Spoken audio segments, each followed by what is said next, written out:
आज मैं एक सच्ची घटना के बारे में बताने जा रहा हूँ। मेरा नाम सुरेश है और मैं उत्तर प्रदेश का रहने वाला हूँ। मेरे पिताजी पान की दुकान चलाते हैं और मैं कॉलेज के पहले साल में हूँ। बचपन से ही मुझे क्रिकेट खेलने का शौक है। हमारे पड़ोसी के बेटे विशाल के साथ मैं हमेशा क्रिकेट खेलने जाया करता हूँ। पर 2 वर्ष पहले मेरे साथ कुछ ऐसी अजीब घटना हुई जिसके कारण मैं काफी सदमे में आ गया था।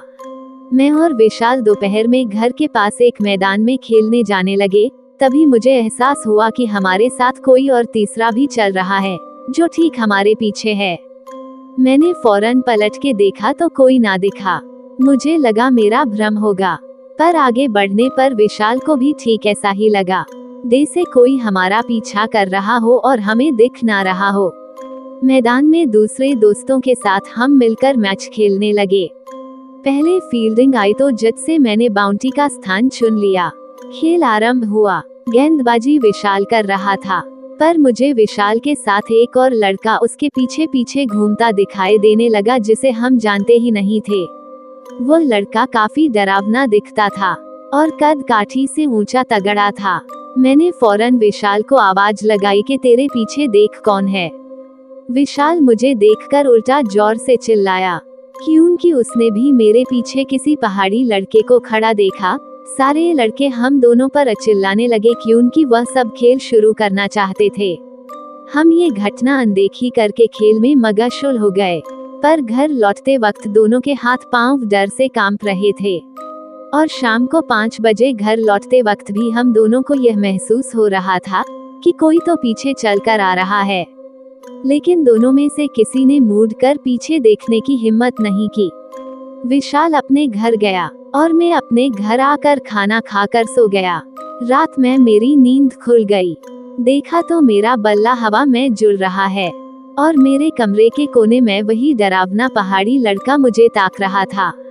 मैं तो डर के मारे रोने लगा। वो डरावना लड़का मुझे बोला कि चलो क्रिकेट खेलना है, बाहर आओ, मेरा बैटिंग बाकी है।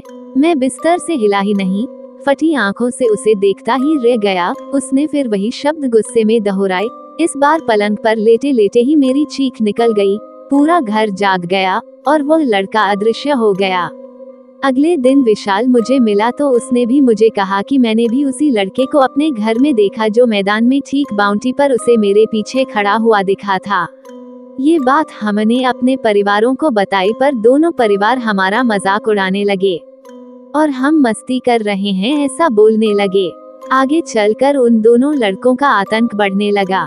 वो लड़के हमें रोज दिखने लगे और स्कूल जाते आते, खेलने जाते आते हमारे पीछे आने लगे। और अब तो उन्होंने हमें पीछे से हल्के हल्के धक्के भी देना शुरू कर दिया था। मैं और विशाल दोनों खौफ में जी रहे थे। हमने खेलने जाना भी छोड़ दिया और पूरा दिन घर पर बिताने लगे। ये देखकर हमारी तकलीफ पर घर वालों ने ध्यान देना शुरू किया। उन्हीं दिनों मेरी नानी कुछ दिनों के लिए हमारे घर रहने आई थी।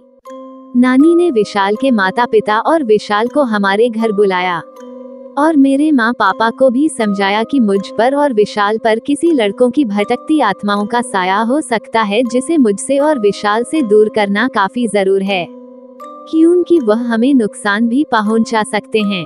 नानी ने मुझे और विशाल को घर के आंगन में बैठाकर हमारे ऊपर से नींबू और हरी मिर्च 7 बार घुमाकर नजर उतारी और हनुमान चालीसा और गायत्री मंत्र बोलकर पवित्र गायत्री मंत्र वाला जल हमें पिलाया। उस दिन के बाद कभी भी ना तो मुझे वह लड़का दिखा, नहीं विशाल को वह दूसरा वाला लड़का दिखा। मेरी नानी ने हमारी तकलीफ दूर कर दी। लव यू नानी। हमारे गांव के बुजुर्ग लोग बात करते हैं कि वह दोनों भटकते लड़कों की आत्मा है। खेल में हुए झगड़े के गुस्से में उन दोनों लड़कों ने मिलकर धोखे से मैदान के पास स्थित बावली में एक मासूम लड़के को धक्का दे दिया था और अपनी इस करतूत का पता चल जाने पर डर के मारे उन दोनों ने भी उसी बावली कुइया में कूदकर अपनी जान दे दी थी। यदि ये कहानी आपको पसंद आई हो तो अपने दोस्तों और अन्य लोगों के साथ शेयर जरूर करिएगा।